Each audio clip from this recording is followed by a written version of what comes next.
Your furnace blows cold air, and your air conditioner doesn't. The water seems to go everywhere you don't want it to, and your kitchen and bath haven't been remodeled since the 50s.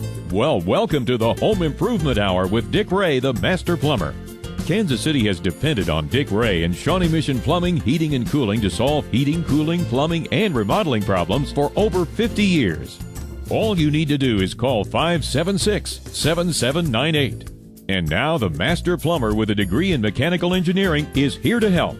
Here's the potentate of pipes, the Earl of Electricity, the Emperor of Air, the Imperial Poobah of Plumbing, the Grand Toileteer, the Master Plumber, Dick Ray.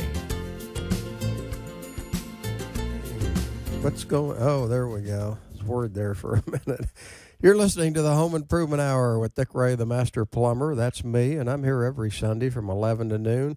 And if you haven't heard the show before, or maybe you wonder what I'm all about, I mean, the name of the show is the Home Improvement Hour. It pretty much explains what we talk about. And now my name is Dick Ray, the Master Plumber. And what I talk about on this show are the kinds of things that I actually do every day for a living.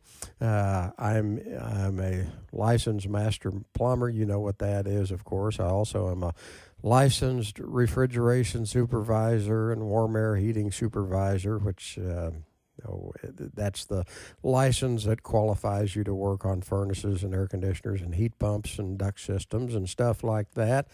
And then I also do different remodeling projects like replacing kitchen sinks and faucets and leaky showers and stuff like that too. So anyway, that's what we talk about on this show, and I try to give out a little bit of information at the beginning of each show that will help make you a little bit smarter about some of the things going on. I mean, one of my big tasks, I think, is to let you know about new products that are coming down the road that are things that you might want to incorporate in your house. Maybe when you built your house, they didn't have a lot of this new stuff, and you hear people talking about it or see it advertised, and you're wondering if maybe this would be a good product for you to incorporate in your house, a new kind of furnace or a new kind of heat pump or something like that, for example. And because not everything that you hear people talking about is wonderful, unfortunately. There's a lot of stuff that is brought up every day or advertised that isn't necessarily something that I'd want in my own house, and yet so anyway, I try and talk about things like that to tell you what are good things that you might want to think about incorporating in your older house. Or if you're a do-it-yourselfer, I talk to do-it-yourselfers on a daily basis. They call me with their problems on this radio show. I mean, of course, I'm glad to give out information on this show. If you're a do-it-yourselfer and working on a drippy faucet or a running toilet or something more complicated, maybe you've got a remodeling project going on. Well, I do this every day for a living, and so I've always felt that, I'm a do-it-yourselfer too. I work on stuff around my house that I don't do every day for a living. Yesterday I was out working on my tractor, pulled the shifter out of it, and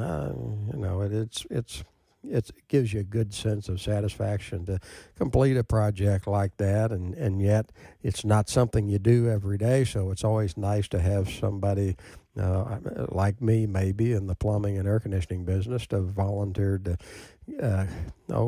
help you out or give you a little free advice when you're working on something and get hung up or have a question before you get started. So anyway, that's what this show is all about. I'm gonna talk about something at the beginning of this show. This is something that I've noticed in the last year or so quite a bit, and I wanted to mention it because I know there's a lot of people out there that are falling that this is happening to, and they have questions.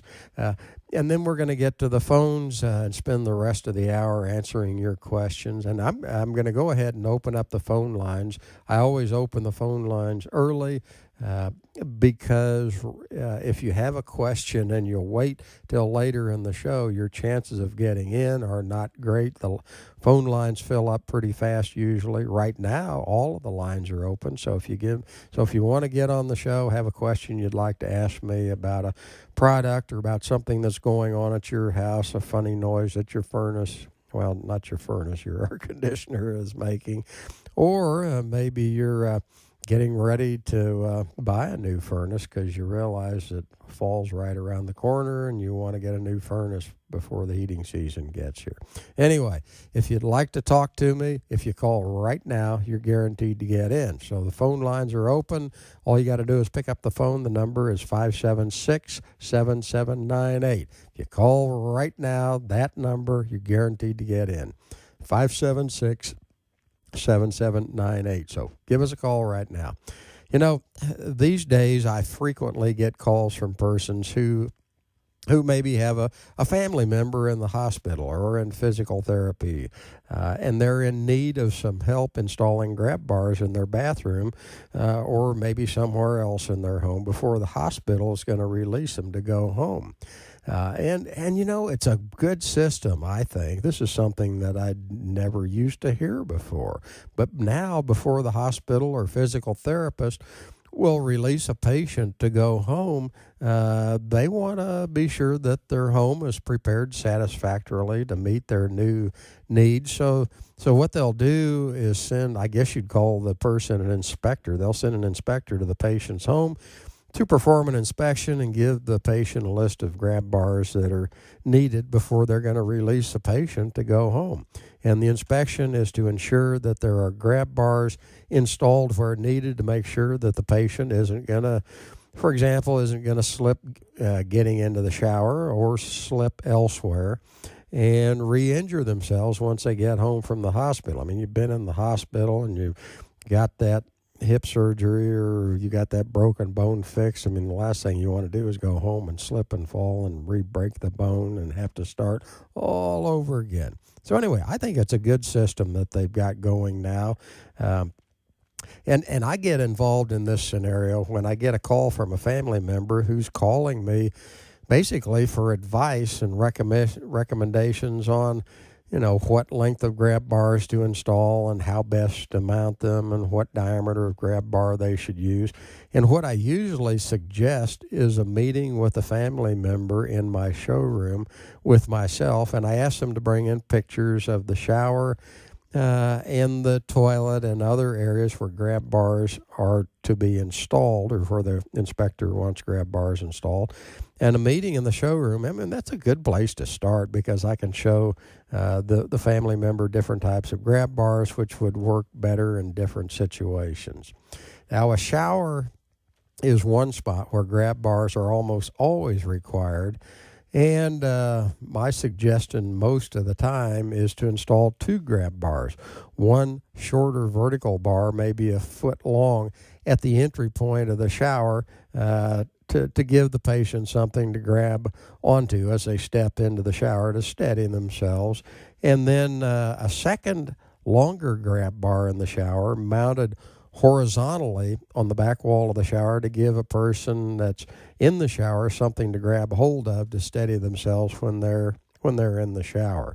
And of course, grab bars have to be rock solid so that when you put a lot of weight on them, you won't pull them loose from the wall. It can't be like a towel bar. I've seen people grab a hold of towel bars to steady themselves, and of course the screws and towel bars a lot of times are just screwed into the sheetrock. There's no strength to them at all, and the towel bar pulls loose from the wall and all of a sudden you're laying there on the floor and maybe re-injured yourself. Now, so the end of the grab bars have to be rock solid.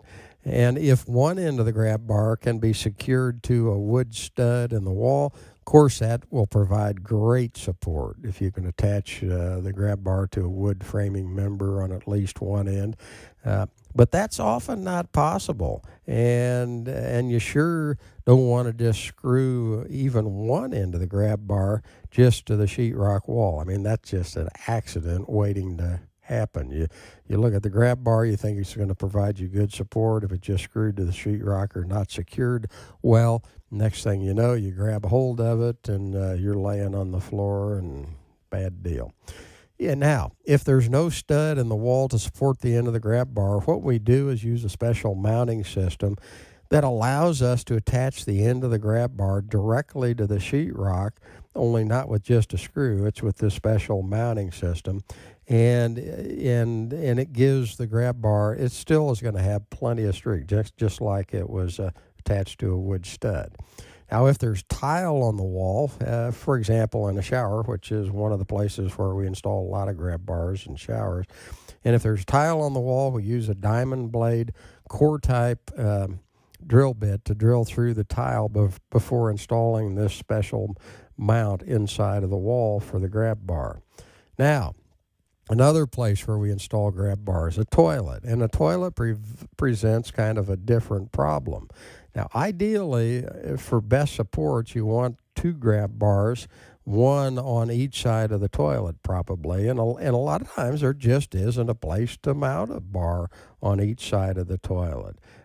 And maybe there's just a wall on one side of the toilet. And then in addition to that problem, many times the wall to the side of the toilet is just really kind of too far away from the toilet itself to provide good support to somebody wanting to use the toilet.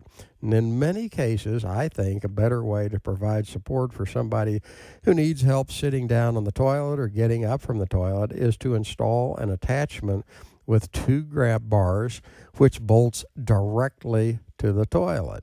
And it's fairly easy to install. You just remove the existing toilet seat from the toilet, you mount this attachment with the 2 grab bars attached to it, and then you remount the original toilet seat on top of the attachment. And what you end up with is 2 very strong grab bars, one on each side of the toilet seat at a perfect height to help you lift yourself off the toilet.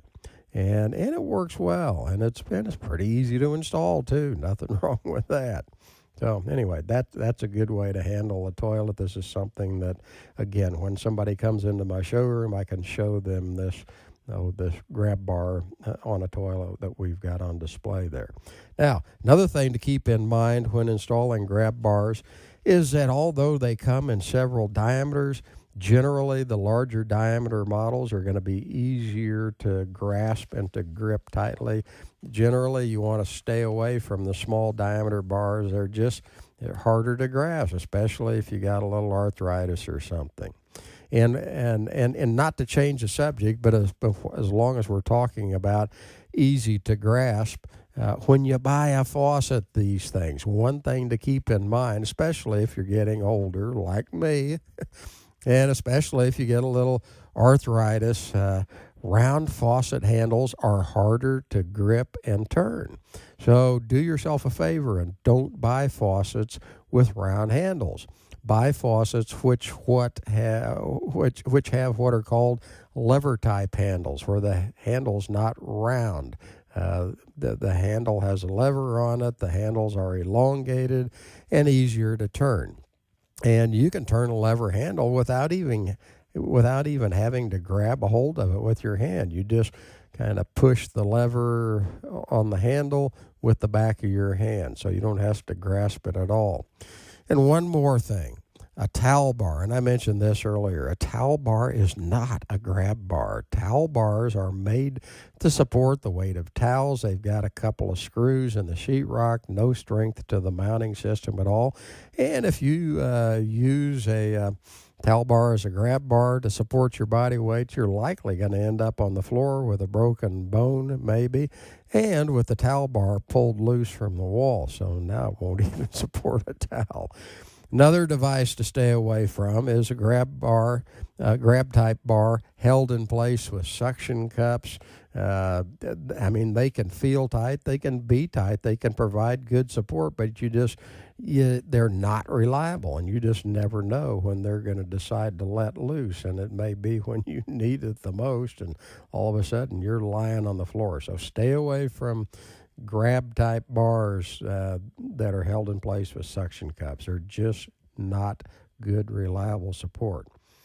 Anyway, that's pretty much what I wanted to cover. Like I said, I think this is a neat problem where the hospitals and the physical therapy places around town they won't let you go home until they send an inspector to your house, tell you where to put grab bars, and then they're going to come back and make sure that you did what you told them to do and that the grab bars are mounted properly. So it's a neat program. Anyway, if you have any questions about grab bars or how to mount them securely or about these new hospital inspections and requirements, phone lines are now open. We've got one open line still, actually. So give me a call right now if you have questions, or, of course, if you have questions about really anything else, you can call me, or if you have a question about something else mechanical in your home,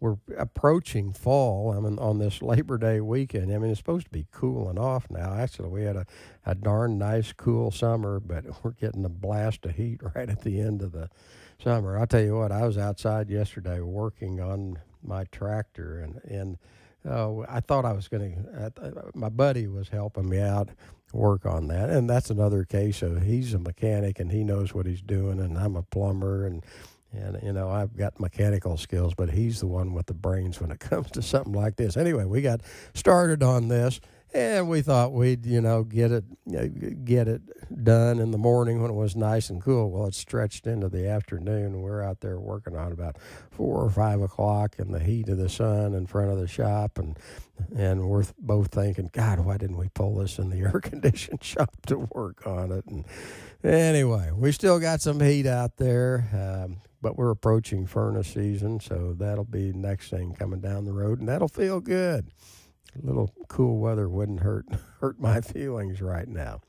Anyway, if you have a question about something else mechanical in your home, or if you have a do-it-yourself project you'd like to have a little bit of help with, I'll be glad to talk about that too. Looks like all the phone lines are lit up now, so you'll have to wait till somebody drops off. But keep in mind that I do for a living what I talk about on this show. I do it every day for a living, and that would include fixing and replacing broken air conditioners and furnaces and heat pumps and plumbing repairs, as well as replacement of leaking showers and stuff like that. So anyway, if I can pass on any information to you that'll help, I'm, of course, more than glad to do it. And our number, you're going to get a busy signal right now. You should have listened and called in earlier. But anyway, our number as soon as somebody drops off is 576-7798.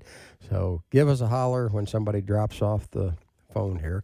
You're listening to the Home Improvement Hour with Dick Ray, the Master Plumber. That's me. We're going to take a short break, and then we'll be right back to the phones. This is Dick Ray, the Master Plumber at Shawnee Mission Plumbing, Heating, and Cooling. Not many plumbers own a backhoe and dump truck like I do. Means they either don't dig up and repair underground plumbing lines at all, or if they do, they have to hire a subcontractor to do the work. And that means more expense and a slower reaction time. I own my own Case 580 backhoe, so I can react quickly in emergencies without having to hire a subcontractor who's not really a plumber. So if your sewer needs repaired, or your underground water line replaced, or an underground gas line or fire line needs repaired in a hurry, call me. I specialize in that kind of work. And I have the sewer camera and pipe locators needed to make the job go more quickly and efficiently. Underground Plumbing Repairs by Dick Ray, the Master Plumber, the best that money can buy. Kohler products offer intrinsic quality born of tradition. Skills passed down through generations combined with innovative techniques and timeless design to establish the enduring character for which Kohler is known. There is no substitute for the knowing hand that sculpts the rim of a pedestal lavatory, or the eye that precisely measures the thickness of enamel on red-hot Kohler cast iron as if by instinct. The experience is bold. The experience is art. This experience is the bold look of Kohler. See it all at the showroom of Dick Ray, the Master Plumber. This is Dick Ray, the Master Plumber. If you're like a lot of people and just hate your toilet because it gets plugged so frequently, and if you're at the point where you're saying, I'm sick of this, I want the best flushing toilet known to mankind, then you want a Gerber Ultra Flush toilet. It still only uses 1.6 gallons of water per flush, but that 1.6 gallons of water is stored in the toilet tank under pressure, and when it's released, you've never seen a flush that powerful in anybody's home. It's really dramatic. Often people will put things down toilets and public restrooms that they wouldn't in their own homes, like rags or handy wipes or tampons. Or maybe you have a family member with large, firm stools. Whatever the reason, if you really want the most powerful flush available, you want a Gerber Ultra Flush toilet. You can see the flush in the live models in my showroom, too. Gerber Power Flush toilets installed by Dick Ray, the Master Plumber, the best that money can buy. This is KMBZ. And we're back. You're listening to the Home Improvement Hour with Dick Ray, the Master Plumber. And that's me, and I'm here every Sunday from 11 to noon, and my job, I think, on this show is to help make you a little bit smarter about how some of the mechanical systems in your home work, and to keep you advised about new products that come down the road that you might want to incorporate in your own house. And that includes steering you away from products that I think are just a bunch of hoopla and you probably really don't want, and then which ones you ought to have. And anyway, I can always tell when I'm talking too much. All the time, right? Anyway, I can tell when I'm talking too much because callers start dropping off. We've lost one already, probably because I was talking too much. So we've got one open line. If you're trying to get in, if you call right now, you're guaranteed to get in. We got one line open. Our number, 576-7798. And with that, I'm going to be quiet, and we're going to get to the phones, and we will start with Chris in Platte City. Hi, Chris. What can I do for you? Hi, I'm calling because we bought a old farmhouse that was built in the 50s, and it has an original cistern that was hooked up to both the house and the garage, and we cannot find anybody that repairs these old cisterns. Do you know anybody, or do you guys do that type of work? Well, I have a cistern at my own house. That's where I get my water. I got kind of a unique system, a little bit different than most people would have. But there is a spring a quarter of a mile from my house, and water just bubbles out of the ground 365 days a year. And I have a sump pump in a catch basin at the spring, and the sump pump pumps water up to a concrete cistern that's holds 1,400 gallons of water, and then that water drains by gravity down to my house, which is downhill from the cistern. And then I've got a pump and pressure tank that pressurizes the water so I can take a shower and have water in the house. So now you're collecting rainwater in your cistern, right? That's the more traditional way. Yeah. Okay. Mm-hmm. And what we want to do is we want to find these lines, they're so old. It's the old clay piping. Mm-hmm. So we know that we'd have to replace those, but we also need it to be cleaned out and everything, and really just the whole thing rehabbed. But we want to use it for our garden and our livestock. Yeah. Well, that's a good way to save water. A cistern. This is something, a lot of this you can do yourself. The concrete cistern's probably got a lid on it, and and it's got a concrete slab. Is the piping still intact that takes the rainwater and fills the cistern up and so on? Is that the clay pipe you're talking about? Yeah, I think that some of them are. See, a lot of them are underground, so we can't really tell. But whenever there's especially a heavy rain, you can hear all that water going in there. Yeah, and is the cistern still watertight and hold water? It doesn't. Well, deplete? that's why we need somebody to go in there and clean it out and inspect it, and then do any repairs. Oh boy, I don't know where to tell you to go. I just bought a concrete cistern from a septic tank manufacturer. Basically, they make cisterns as well. And once or twice over the 15 or 20 years that or more than that, 20 or 25 years that I've had the cistern, I've crawled down into it and scrubbed dirt and debris out of it and stuff like that. And every now and then I would take a quart of Clorox and stick in it to kill germs and stuff like that. Now, if there are cracks in the concrete, boy, I don't know who to tell you to go to on something like that. I really don't. Have you still got the pump and the pressure tank and all that stuff? I mean, there are a lot of people that are qualified to do that. People that service people that have wells and springs and provide the pumps and pressure tanks for that. But the cistern itself, I don't know where to tell you to go to if it's got cracks in it. Yeah, and see, it's almost a dying art because it's an old system, and people just don't know how to rehab them or anything, and that's what I've run into. I mean, you probably need to get down there. I mean, this is a job you could probably do yourself, and would need to get down in there with a pressure washer and clean it out, and it's going to be a nasty, dirty job. But I've been in my cistern myself a couple of times and cleaned it out. And I mean, you get it cleaned out and look for cracks, and then to test it for leaks, I guess you really would have to fill it with water and then make a mark where the water level is, and then go back and check it the next day. And if the water level hasn't dropped, you don't have any cracks. And if you do have a leak in it, then's when you really need to start looking for somebody that can fix the leaks. And I don't know who that person would be, unfortunately. Okay, all right. Well, I figured if anybody would know, you would. But... Yeah, I know everything, don't I?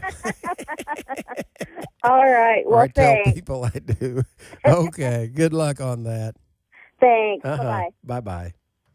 All righty.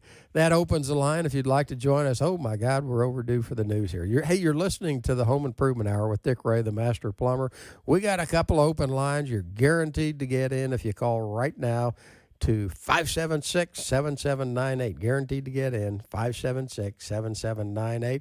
We're going to take a break for the news, and we'll be right back to the phones. The most news, the most traffic, the most weather. 24/7. KMBZ. Kansas City. 11:33 in Kansas City from the KMBZ newsroom. I'm Cody Tapp. They were supposed to be in school, but instead 3 Lawrence teens ended up behind bars. Police said the 14, 15, and 16-year-old boys tried to rob a gas station Friday morning. Police said the 3 were wearing bandanas, carrying long sticks and BB guns.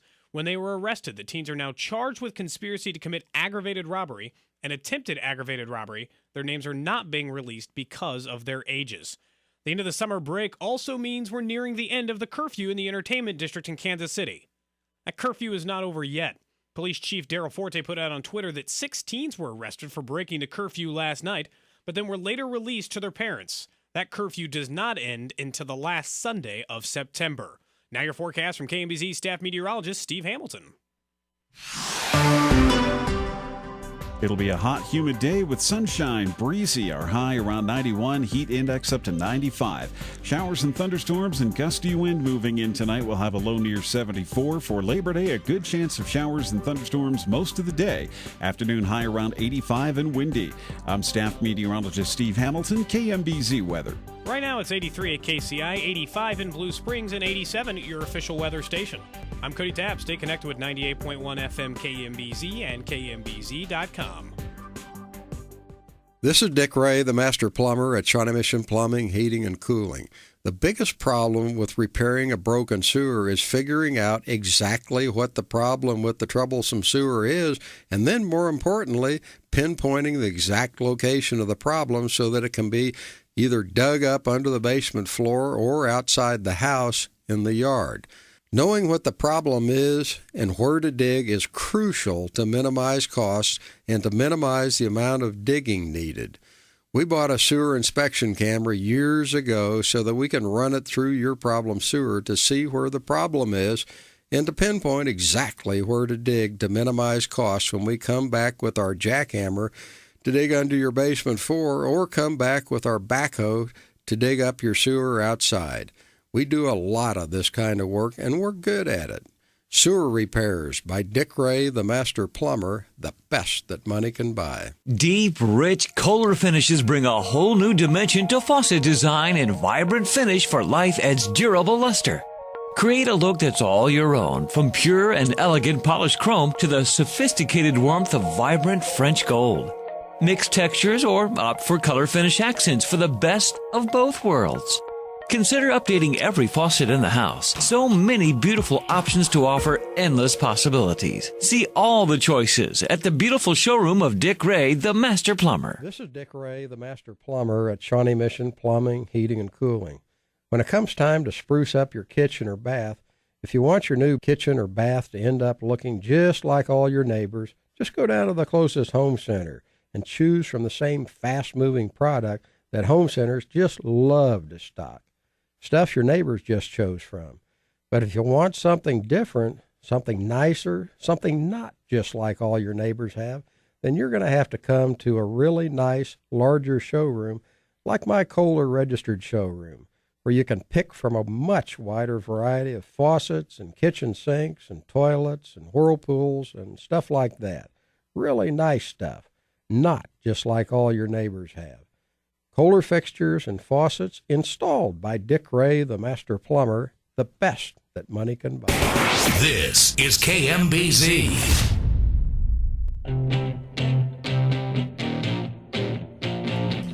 And we're back. Labor Day weekend 2014, and it's hot out there.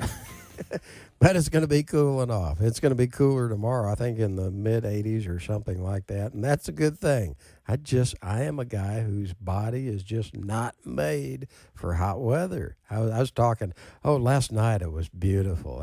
Last night I was at Timber Creek. That's a neat little, I guess you call it a bar and grill down in Lewisburg. I go up there quite a bit, and they got a beautiful deck on the back of the restaurant, and it's a big, nice big deck, and right on the edge of the deck. It's just, you're looking out into the woods and trees, and not little trees, the trees out there in the woods behind this deck are, a couple of feet in diameter and bigger, and it's just, and last night I was sitting out there with friends, and it was just, it was wonderful. It was nice and cool, and it was about 69 degrees, I think, when I finally left there at midnight.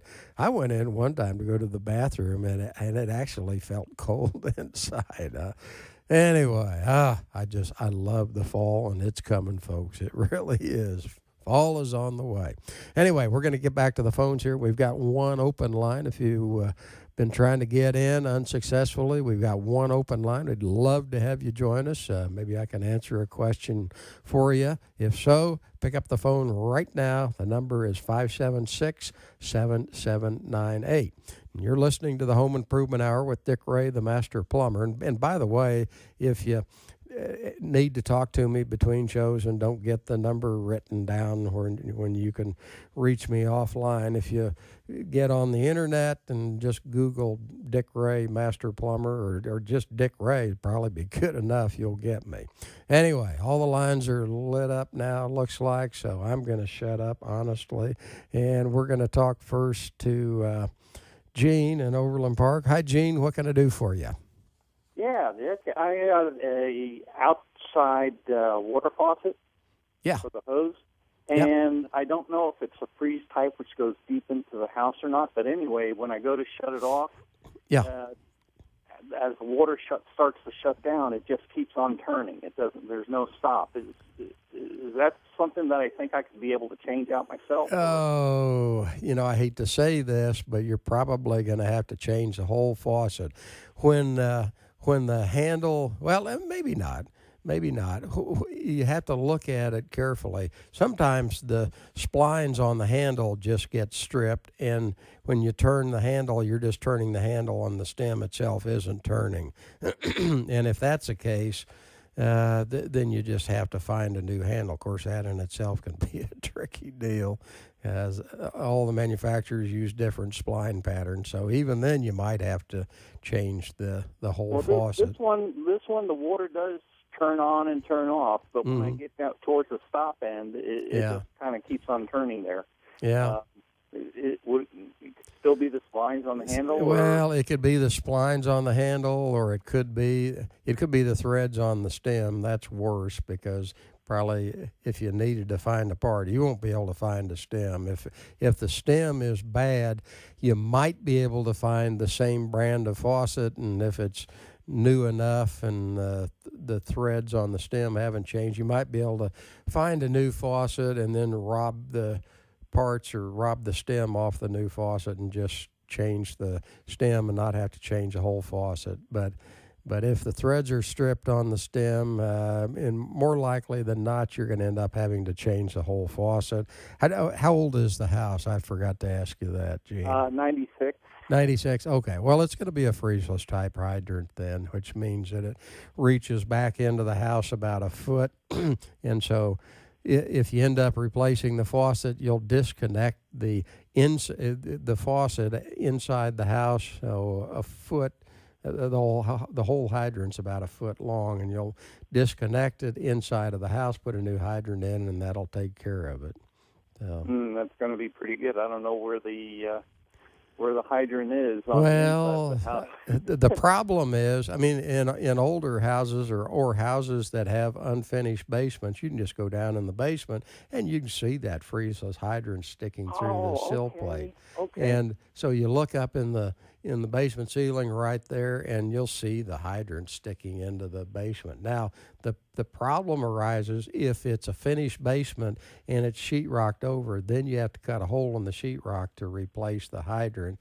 And then you either have to repair the sheetrock, or what we do a lot of times just to avoid having to repair the sheetrock is just take a return grill, like a grill for air conditioning system, and cover the hole in the sheetrock with the return grill.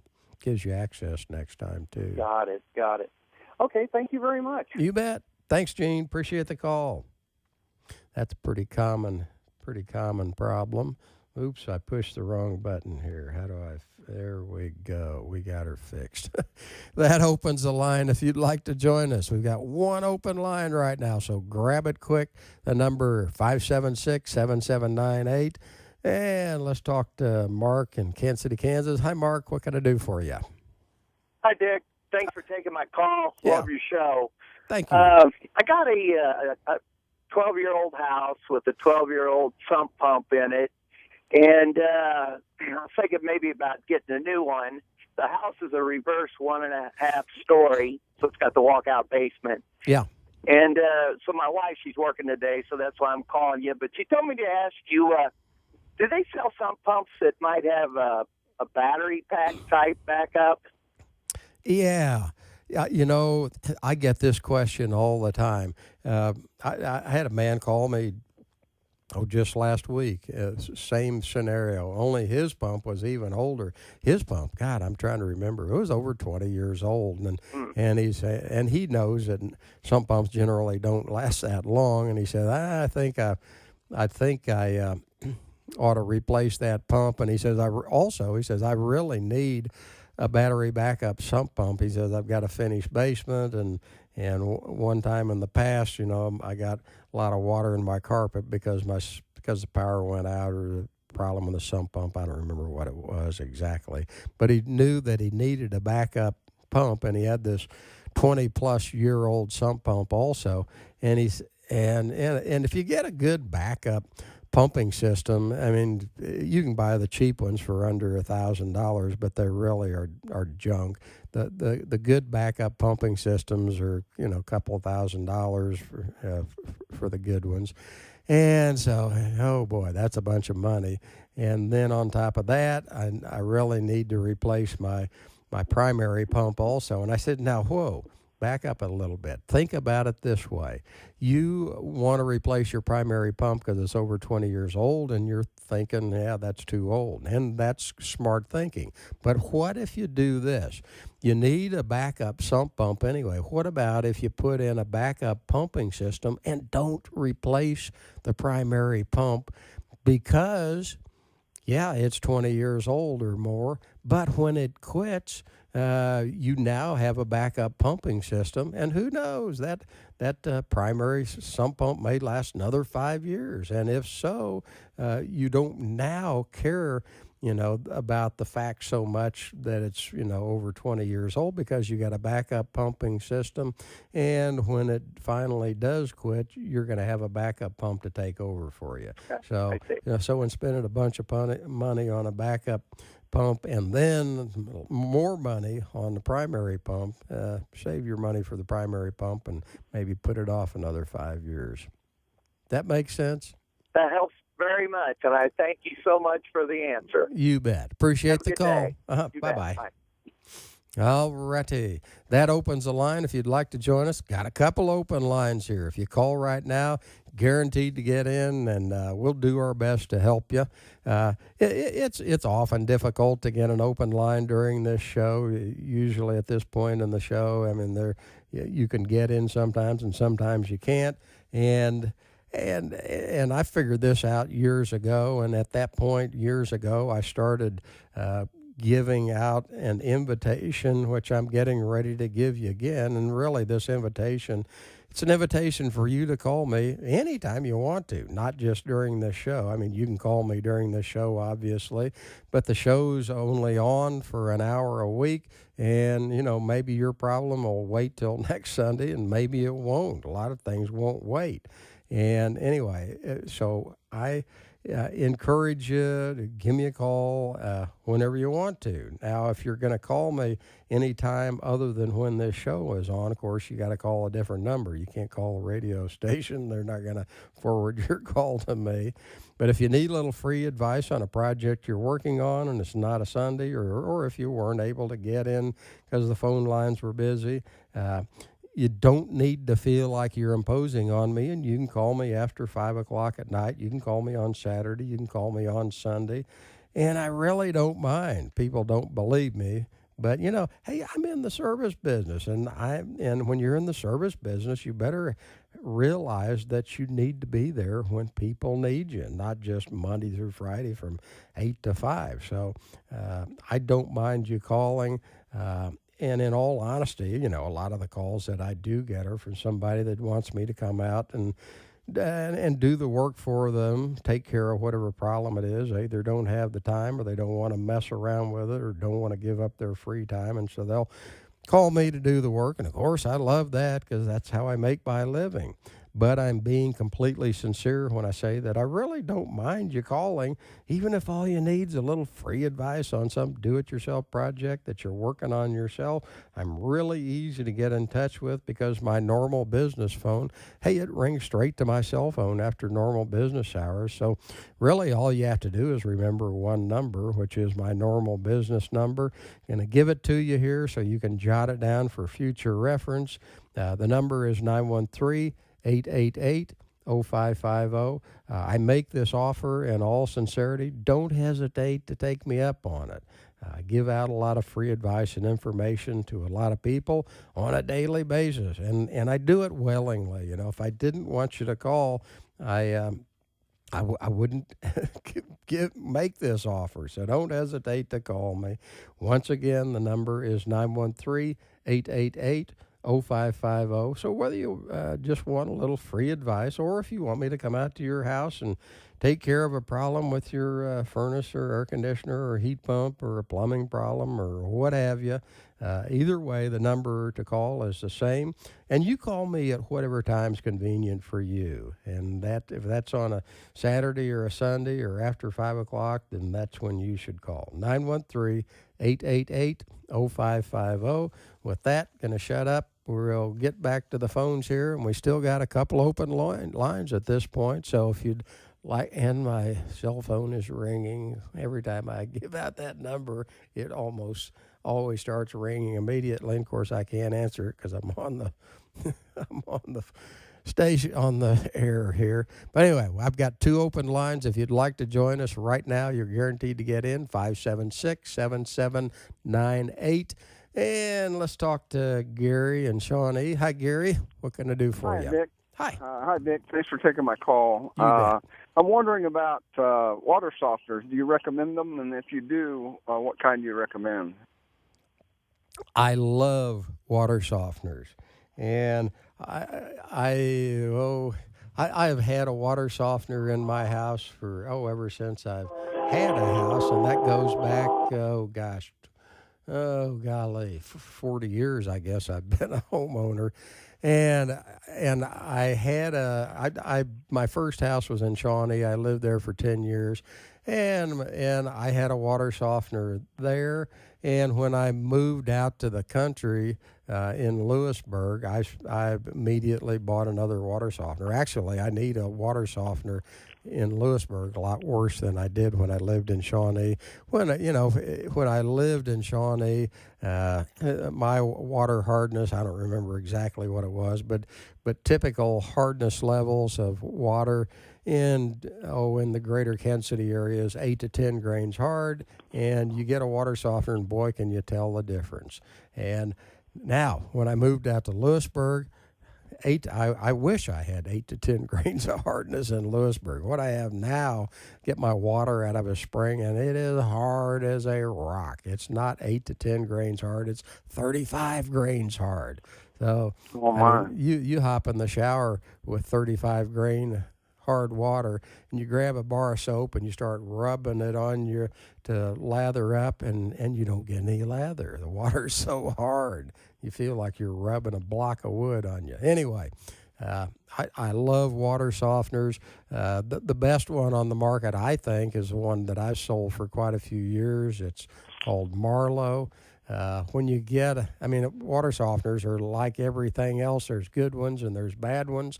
And just picking the brand name isn't enough either. Marlowe makes some cheapy models that you don't want, and I don't remember the model numbers off the top of my head, but you definitely want one that has a water meter that is built into the softener that meters how much water you use. They also have time clock models that just regenerate automatically once a week or once every 4 days or once every 10 days or whatever. And you can set it to regenerate on a time schedule, but that's not what you want, because then if you use more water for some reason, like you've got the relatives over for the holidays and you're using a lot more water, if it's set up to regenerate on a normal time schedule, then you're going to run out of soft water. And on the other hand, if you go on vacation and go up to Montana for 3 weeks and you're gone for 3 weeks, heck, it may regenerate 3 times while you're gone and just wasting water and salt. So you want the kind that has a water meter in it that meters how much water you actually use. Okay. That help a little? Yeah. My main reason, my house was built in 1970. And, there's just the mineral builds up in the pipes, and it clogs up your faucets and all of that kind of stuff. But I just wondered, which type would I get if I got a water softener? And is Marlowe sold in town? Or? Oh, yeah. And I'm giving you all this information off the top of my head. If you call me, Tuesday after the holiday at work, I can give you a lot better information because I'll have all the specs and everything, and I can tell you exactly what they cost and all that kind of stuff.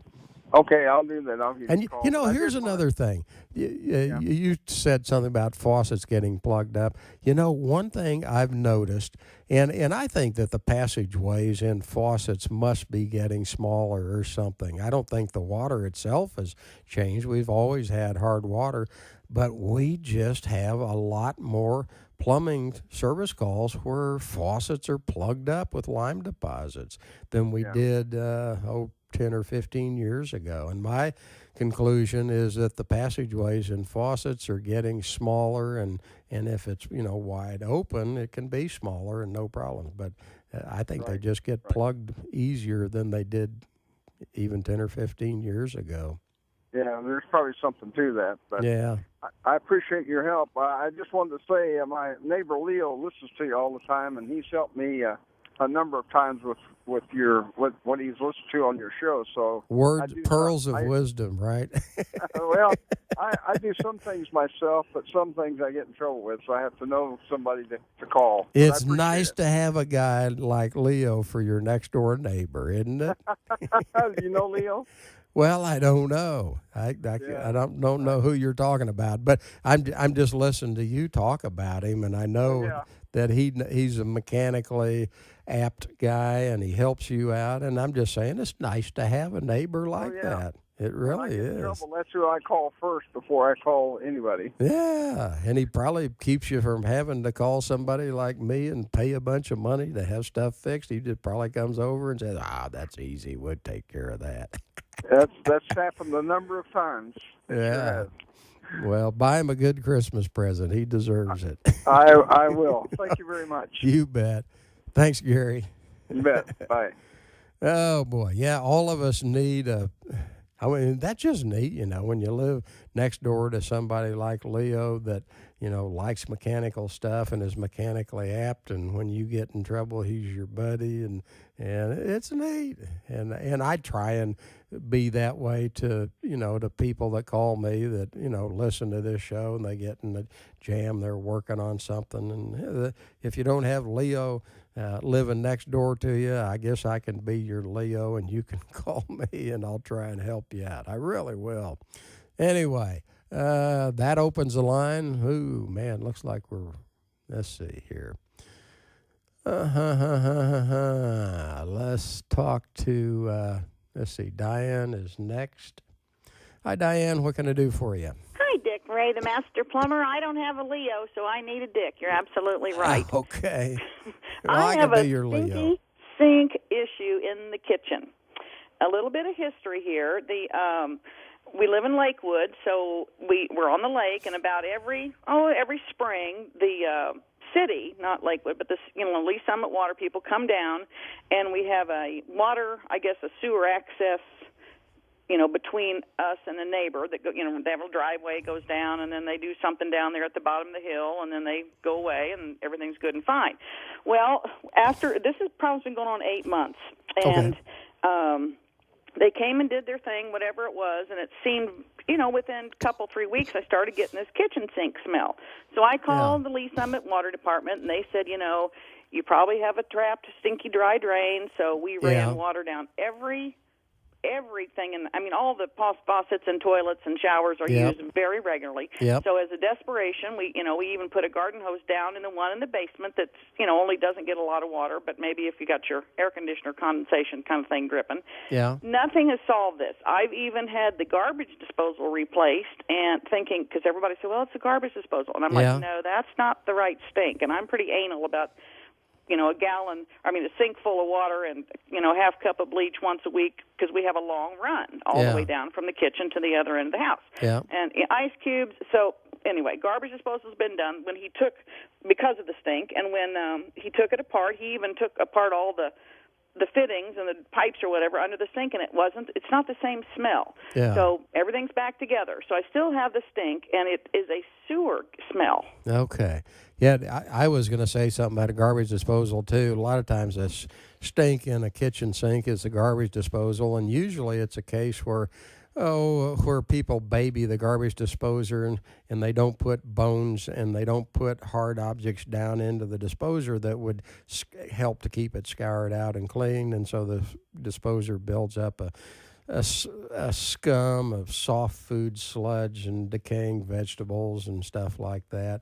And if that's the case, I just tell people, hey, start putting bones down the disposer, and in the meantime, to speed up scouring the disposer out, grind up several trays of, we don't have trays of ice anymore, that dates me, but anyway, grind up a bunch of ice cubes in the disposer to help clean that scum out of the disposer. But that's not your problem. You replaced the disposer and still had the odor immediately afterwards, I presume. Yeah. And so, if it really is a sewer gas odor, we get on a lot of those. Sometimes, sewer gas odors, a lot of times they're real easy. It's a floor drain in the basement that just never gets any water down it. But you know about that. You've done all those solutions.